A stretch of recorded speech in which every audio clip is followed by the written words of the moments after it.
ஒரு ஹீரோவை பின் பக்கமாக வச்சு எப்படி ஒரு கதை சொல்ல முடியும் அப்படின்ற ஒரு பெரிய ஒரு எக்ஸ்பெரிமெண்ட்னு சொல்ல மாட்டேன், ஒரு பெரிய தைரியம் வேணும் அதுக்கு.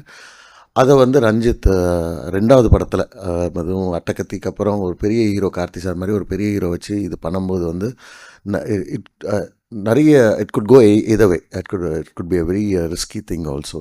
இன்ஃபேக்ட் நான் கதை படிச்சுட்டு கார்த்தி சாருக்கு சொன்னது எனக்கு நல்ல ஞாபகம் இருக்குது. சார் நீங்கள் தேடிட்டு தேவர் மகன் இதுதான் சார் அப்படின்னு சொன்னேன் அவர்கிட்ட. So he love the film. எல்லாருக்குமே ரொம்ப என்ஜாய் பண்ணி பண்ண படம்.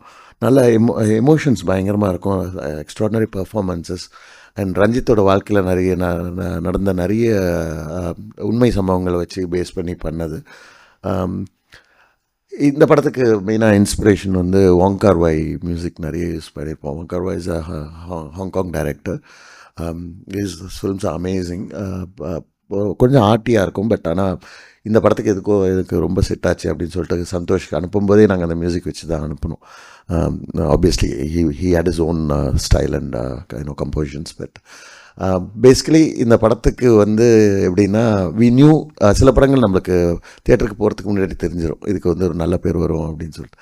ஸோ அந்த மாதிரி அமைஞ்ச ஒரு 1-2 சில படங்களில், பல படங்கள் 1-2 கிடையாது, அந்த மாதிரி படங்களில் இது ஒன்று.